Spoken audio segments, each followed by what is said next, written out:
யோசித்து பாருங்க, கேரளாவிற்கு அத்தனை வாகனங்கள் சென்று கொண்டே இருக்கிறது. இவருக்கு நம்ம சட்டமன்ற தொகுதியில சட்டமன்ற உறுப்பினர், அவருக்கு நம்ம ஓட்டு போட்டு தேர்ந்தெடுக்க. அப்ப நம்ம ஓட்டு என்னவா போகுது? நாம் செலுத்திய வாக்கு நம் மண்ணை கொஞ்சம் கொஞ்சமாக சிதைத்து சிதைத்து அடுத்தவனுக்கு தாரை வார்த்து கொண்டிருக்கிறது. இப்ப சொல்லுங்க, அரசியல் என்ன? அரசியல் என்னன்னு தெரியாதனாலதான் மண்ணை சிதைக்கிறவன், மலையை சிதைக்கிறவன், இந்த மண்ணின் வளத்தை குடைகிறவனுக்கெல்லாம் ஓட்டு போட்டுட்டு இப்ப இந்த வெள்ளம் வந்துச்சு பாருங்க, இப்ப பூகம்பம் வருது, வெள்ளம் வருது, சிக்கல் வருது பாருங்க. அப்ப எவனாவது வருவான் பாருங்க, அவன்கிட்ட ஐயா இதை செஞ்சு கொடுத்துட்டு போங்களேன், ஐயா இதை செஞ்சு கொடுத்துட்டு போங்களேன் அப்படின்னு கேட்கக்கூடிய நிலைமை ஏன் வருது? ஓட்டு போட்டவர்களை சரியானவர்களை தேர்ந்தெடுத்திருந்தால் இந்த வாய்ப்பு நமக்கு அப்படி கிடைச்சிருக்காது. ஆனா நமக்கு தேர்ந்தெடுக்க முடியுதா? நிறைய பேர் என்கிட்ட கேட்பாங்க, தம்பி நீங்க பேசலாம் சரிதான், எவன் யோக்கிய நிக்கான், எல்லாம் மொல்ல மாதிரி நிக்க முடிச்சு நிக்கான். இவன் சின்ன கலவனை இருந்தா அவன் பெரிய கலவனையா இருக்கான், அவர் என்ன பண்றது? அரசியலை சாக்கடை தம்பி, அது எவன் போனாலும் அப்படிதான் ஆயிரும். நீங்க யோசிச்சு பாருங்க, இந்த அரசியல் எப்படி சாக்கடையாக மாற்றப்பட்டது. எங்கள் ஐயா கக்கன் அவர்களும் காமராஜர் அவர்களும் இருக்கிற போது இந்த அரசியல் சாக்கடையா? ஒரு மாநில முதலமைச்சர், ஒரு மாநில அமைச்சர் யாரு? எங்க ஐயா கக்கன் மாநில அமைச்சர், வீட்டு வசதித்துறைக்கு அமைச்சர், பொதுப்பணித்துறைக்கு அமைச்சர், நீர்வளத்துறைக்கு அமைச்சர், இங்க இருக்கிற காவல்துறைக்கு அமைச்சர், 7 துறைக்கு அமைச்சர். 7 துறைக்கு அமைச்சராக இருந்த பெருமகன் மருத்துவமனையில சாக கிடக்கிற போது எங்க போய் இருந்தா தெரியுமா? அரசு மருத்துவமனையில போய் கிடந்தாரு. எது?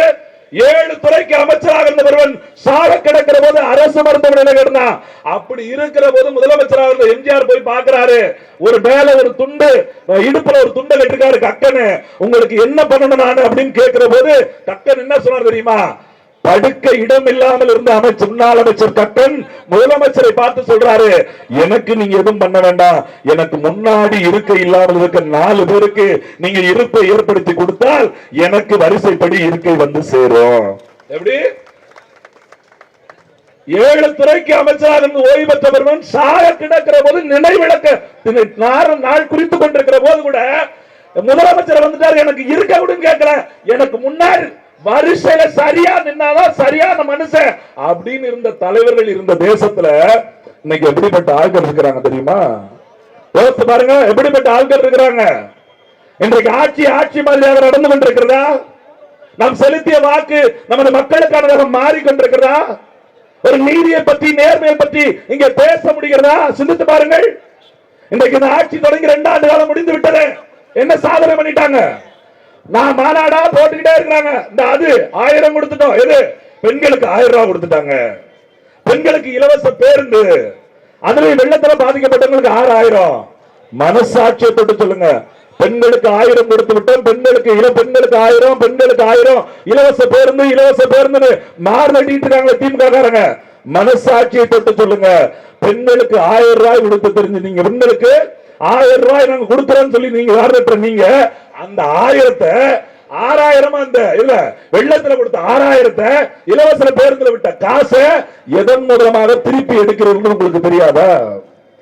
தேர்தலை சந்திக்கிற போது கொடுத்த வாக்குறுதி ஞாபகம் இருக்குதா? நாங்கள் ஆட்சிக்கு வந்தால் சாராய கடையை மூடிடுவோம். யாரு? எங்க அக்கா கனிமொழி. எது? எங்க அக்கா கனிமொழி உங்க மாவட்டத்தில் அவதான் ஆளு. இப்ப ஜெயபால போட்டிருக்காங்கல்ல, சிவபெருமான தூக்கிட்டு அவங்க அக்கா தான் போட்டது. அவர் போய் கேட்டு பாருங்க, உங்க சுரண்டை நகர செயலாளர் இன்னைக்கு மாவட்ட செயலாளர் மாறி இருக்காரு. ஐயா என்ன ஒண்ணு கட்சியில 4 நாளைக்கு முன்னாடி சந்தையில எல்லாம் போய் காய்கறி கொடுத்து வந்தாரு. எவனாவது ரோசரி கொடுத்தாலும் அதை வாங்கி மக்கள் கொடுக்கிற வேலை. சாட்சிக்கு வருவதற்கு முன்னாடி சாராய கடையை மூடுன்னு சொன்னாங்க. 2 ஆண்டு ஆகி போச்சு, 2.5 ஆண்டு ஆகி போச்சு. என்னாச்சு? என்னைக்காவது யோசித்து பார்த்திருக்குமா? 1000 ரூபாய் கொடுத்த காசை யார் எடுத்துட்டு போறா? அதுல சொல்லுவாங்க, ஆம்பளை கொடுத்தோம்னா குடிச்சே காலி பண்ணிடுவாங்க, அதனாலதான் பொம்பளை கொடுக்கும். அடே அப்பா கொடுத்தா கும்பிட்டு வச்சுக்கிறாங்க, பொம்பளை அப்படியே வச்சுக்கிட்டு இவங்க விட்டுருவாங்க. எல்லா ஏடியும் ஆம்பளை தானடா இருக்கு, காடு மட்டும் தான் அவங்கிட்டு இருக்கு, பின்னில இருந்து எல்லாமே இங்க தானே இருக்கு. அதுல என்ன ஆம்பளை கூட ரேஷன் கடையில் நிக்க மாட்டான், அடிச்சு போட்டுருவான்.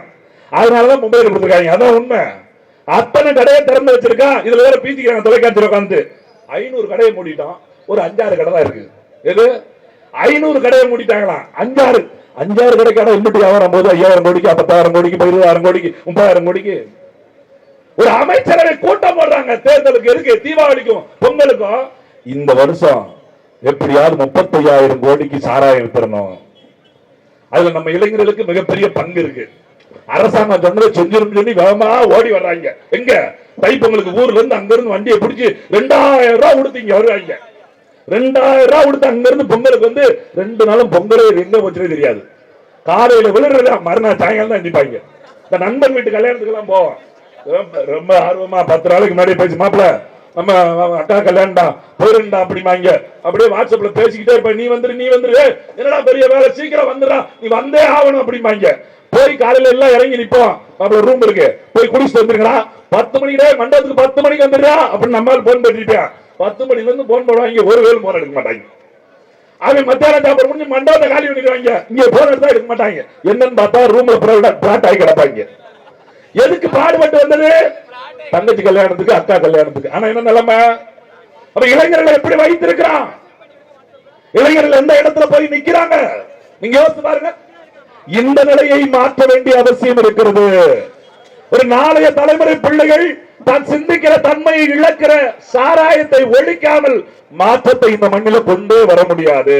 அப்ப சாராயம் வேண்டாம் சொல்ல ஒரு அரசியல் வேணும் பாருங்க, அதுதான் நாம் தமிழர் அரசியல். இங்க எந்த கட்சியா சொல்ல சொல்லுங்க பாப்போம், எந்த கட்சியா சொல்ல சொல்லுங்க. அதை இங்க பாருங்க, மருத்துவம் கல்வி எல்லாம் எப்படி இருக்கு? இங்க நிலைமை மருத்துவ கல்வி எல்லாம் எப்படி இருக்கு? நான் ஒரு சின்னதா சொல்லிட்டு போலான்னு நினைக்கிறேன். மருத்துவம் எங்க அப்பா வந்து எங்க அப்பா எங்க அம்மா எங்க தாத்தா பாட்டிக்கு வந்து 10 பிள்ளை 16 பிள்ளைல ஒருத்தருங்க. எதுங்க 16 பிள்ளைல ஒருத்தருங்க. 6 பிள்ளை செத்து போச்சுங்க, 10 உயிரோடு இருந்திருக்கு. அதுல இவர் ஒரு ஆள் தப்பிச்சாரு. எங்க அப்பாவுக்கு நாங்க 5 பிள்ளை 5 பிள்ளை. இப்ப எங்களுக்கு எல்லாம் கல்யாணம் முடியல, 1 2 1 அப்படியே இழுத்துக்கிட்டு இருக்கு. என்னடா 16 பத்தாங்க, 10 ஆயிடுச்சு, 5 ஆச்சு, 1 ஆச்சு. இப்ப என்ன ஆகி போச்சுன்னு பார்த்தா சட்டம் போட்டிருக்காங்க. நம்மால ஒருத்தர் படிக்கும் போதே போட்டாங்க, நாம் இருவர் நமக்கு இருவர் சட்டம் போட்டாங்க. நம்மால சட்டம் போட்டா உடனே மதிச்சு மண்ணா படுத்துருவாங்க. உடனே 2 பிள்ளை தான், அதுலயும் காட்டி தாருங்க, ஒரு ஆம்பளை பிள்ளை ஒரு பொம்பளை பிள்ளை. இல்ல நம்ம தான் உண்டாக்குறோமா, இப்படிதான் உண்டாக்கணும்னு இவர் முடிவு பண்ணிக்கிறாங்க. ஏன்னா முத பிள்ளை பொம்பளை பிள்ளை, 2வது பிள்ளை ஆம்பளை பிள்ளை. ஆனா ஆஸ்துக்கு 1 அந்தஸ்துக்கு 1. இது 2 பொம்பளை பிள்ளை பிறந்துச்சு வச்சுங்க, டைவர்ஸ் தான் முடிஞ்சு வச்சு. போய் வீட்டுக்கு அனுப்ப திருப்பி கூப்பிட மாட்டாங்க. சரி அடுத்த சட்டம் வருது, நாம் இருவர் நமக்கு ஒருவர்னா பாதி பேர் டைவர்ஸ் வாங்கிட்டான். ஏன்னா முத பிள்ளை பொம்பளை பிள்ளைய போச்சு, அடுத்த பிள்ளைக்கு வழி இல்ல. சரி நாமே இருவர் நமக்கு எதுக்கு ஒருவர், நமக்கு எதுக்கு ஒருவர்னா நீ இவனை பிள்ளையா கும்பிடு, நீ இவனை பிள்ளையா கும்பிடுனாங்க. இப்ப ஒரு பேருக்கு பிள்ளை இல்ல. என்னடா இப்ப மருத்துவம் சொன்னதுக்காக ஆகி போச்சுன்னு பார்த்தா அப்படி இல்ல. நம்ம இன்னொரு பக்கத்தை பார்க்காம விட்டோம். நாம் இருவர் நமக்கு இருவர் சொல்லும்போது கள்ள ஒழிச்சிட்டு சாராய கோட்டர் வந்துச்சு. நாம் இருவர் நமக்கு ஒருவர் சொல்லும்போது கள்ள கோட்டர் ஆஃபா மாறிச்சு.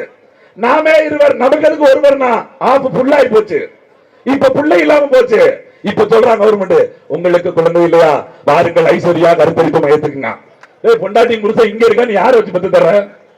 அவன் பாட்டுக்கு 10 பிள்ளை அதான் சாட்டா பெத்துக்கிட்டு இருந்தாங்க. அவனை கொண்டு 2 பிள்ளை 1 பேரு பெத்துக்க வேண்டான்ட்டு இப்ப இங்க வாங்க பெத்து தரேன். இதுக்கு அமைச்சர் யாரு? இதுக்கு யாரு திறந்து வைக்கிறது? முகாம அமைச்சர். என்னது போட்டி கொடுக்கறதுக்கும் நாட்டி கொடுக்கறதுக்கும் அமைச்சர் இல்லையா? இதுல நான் கேட்கிறேன், ஒரு அமைச்சர் சுகாதாரத்துறை அமைச்சர் என்ன பண்ணிருக்கணும்? என்ன பண்ணிருக்கணும்? குழந்தை கருவில் நிற்க மாட்டுக்கு குழந்தை பிறப்பின்மை குறைகிறது அப்படின்னா அந்த குழந்தை பிறகு என்ன ஊட்டச்சத்து குறைவு என்பதை கண்டுபிடிப்பதற்கு தான் சுகாதாரத்துறை அமைச்சர். ஆனா இன்னைக்கு அமைச்சர் யார் தெரியுமா? சுகாதாரத்துறை அமைச்சர் எங்க அண்ணன் மா சுப்பிரமணியன். ரொம்ப சிரிப்பா இருக்குல்ல? ஐயா புரிஞ்சுக்கிச்சு. டாக்டர் டாக்டர் சொல்லலாம், டாக்டர் படிச்சவரை டாக்டருக்கு அமைச்சர் சொல்லலாம், வக்கீல் படிச்சவரை போய் டாக்டர் அமைச்சர் போட்டா அவங்க மயிரா தெரியும் இல்ல? என்ன தெரியுங்க? மா சுப்பிரமணியன் வக்கீல், அவர் போய் டாக்டர் ஊசி வந்துருச்சா போட்டுட்டீங்களா? 2 ஊசி வந்திருக்கான், 1 ஊசி போட்டிருக்காங்க இவங்க. இப்ப இவர் வக்கீல் படிச்சு இவர் டாக்டருக்கு அமைச்சராகி நீங்க யோசிச்சு பாருங்க. சட்டத்துறைக்கு எல்லாம் வேற எவனாவது படிச்சாலும் போட்டு ஏற்கனவே சட்டம் இவங்கிட்ட பாடுபடுற பாடு நமக்கு ரொம்ப சிக்கல். வேற எவனாவது போட்டா நீங்க என்ன நினைச்சு பாருங்க. இதை மாற்ற வேண்டிய அவசியம் இருக்கிறது. ஒரு நல்ல குடிநீர், நல்ல காற்று, அவசியமான கல்வி இலவசமாக கொடுக்க வேண்டியிருக்கிறது, மருத்துவத்தை இலவசமாக கொடுக்க வேண்டியிருக்கிறது. இது எல்லாத்தையும் விட எனக்கு முன்னாடி நாங்கள் பேசுவோன ஒரு ஊழலற்ற ஆட்சி, ஒரு நேர்மையான ஆட்சியை கொடுக்க வேண்டியிருக்கிறது. அதையெல்லாம் கொடுப்பதற்கு ஒரு தூய்மையான அரசியலை படைப்பதற்காகத்தான் இந்த நாம் தமிழர் ஒரு வரலாற்று சிறப்புமிக்க தேர்தலை சந்திப்பதற்கு தமிழ்நாடு முழுக்க எங்க அண்ணன் சீமான் அவர்கள், எங்க தலைவர் பிரபாகரனின் கொள்கைகளை வந்து மாநிலம் முழுக்க வந்து கொண்டிருக்கிறார். நான் ஒன்றை மட்டும் குறிப்பிட்டு சொல்லி விடைபெறலாம் என்று நினைக்கிறேன். ஒரு வாரத்திற்கு முன்னாடி கன்னியாகுமரியில எங்க அண்ணன் சேவியர் குமார் அவர்களை திராவிட முன்னேற்ற கழகத்தை சார்ந்தவர்களும் பள்ளிவாசல் பங்கு ஆலயத்தை சார்ந்தவர்களும் சேர்ந்து கொலை பண்ணிட்டாங்க. ஏன் இந்த இடத்துல திருப்பி சொல்றேன்னா, கொலை நடந்த 4 நாள் கழிச்சு விருதுநகர்ல ஒரு சம்பவம். விருதுநகரில் இருக்கக்கூடிய திராவிட முன்னேற்ற கழகத்தை சார்ந்த ஒரு பேர் மாநகர நகராட்சியோட வீட்டம் பெண் நகராட்சி உறுப்பினர், அவர் கணவர் எங்க கட்சி பெண்ணுக்கு போன் பண்றாங்க. போன் பண்ணிட்டு தகாத வார்த்தை பேசுறாரு. அந்த அக்கா சொல்லிருக்காங்க, அண்ணன் தேவையில்லாம பேசுறீங்க, போன வைங்க அப்படின்னு சொல்லிருக்காங்க. அவர் என்ன சொல்லிருக்காரு தெரியுமா? என்னமா கன்னியாகுமரியில் நடந்தது உங்களுக்கு மறந்து போச்சா? இது கன்னியாகுமரியில் நடந்தது மறந்து போச்சா? கொஞ்சம் பார்த்து இருந்துக்குங்க அப்படின்னு சொல்லியிருக்காங்க. நாங்கள் ஒன்றை மட்டும் இந்த இடத்துல சொல்லிட்டு போக விரும்புறோம். எங்க அண்ணன் ஒத்துக்கொண்டாலும் சரி, ஒத்துக்கொள்ளாவிட்டாலும் சரி, சேவியர் குமாரின் நிலைதான் நாம் தமிழர் கட்சியில் இருக்கிற இந்த மண்ணில் அநீதிக்கு எதிராக போராடுகிற, நீதியை நிலைநிறுத்த வேண்டும் என்று போராடுகிற பிள்ளைகளுக்கு சேவியர் குமாரின் நிலைதான் ஏற்படும் என்று இந்த திராவிட முன்னேற்ற கழகம், இந்த ஸ்டாலின் அரசு நாம் தமிழருக்கு எச்சரிக்கை கொடுக்கும் என்று நினைத்தால், எந்த ரமேஷ் பாபுவை வைத்து சேவியர் குமாரை முடித்தீர்களோ அதே ரமேஷ் பாபுவை நாங்கள் முடித்து இந்த நாம் தமிழர் திராவிட முன்னேற்ற கழகத்திற்கு ஒரு எச்சரிக்கை விடுக்கும். என்ன கொல்லப்படுத்தல் கொடுக்க நினைக்கிறீங்களா? அப்படி இல்லைங்க. நான் என்ன ஆயுதத்தை எடுக்க வேண்டும் என்பதை என் எதிரியே தீர்மானிக்கிறான் என்று சொல்கிறார் எங்கள் தலைவர். அவன் எடுத்துட்டான். கொஞ்சம் முருங்க எடுப்போம். நீ வாயிலா வாங்கினாலும் சரி, சிறையில் போனாலும் சரி, நான் கடைசி எச்சரிக்கையாவே சொல்றேன், சீக்கிரம் கைது பண்ணிட்டீங்கன்னா அவன் கொஞ்ச நாள் உயிரோடு இருப்பான். எப்படி சீக்கிரம் கைது பண்ணிட்டா ரமேஷ் பாபு கொஞ்ச நாள் உயிரோடு இருப்பான், இல்லைன்னா சீக்கிரம் போஸ்டர் இருப்பான். நன்றி, வணக்கம். நாம் தமிழ்.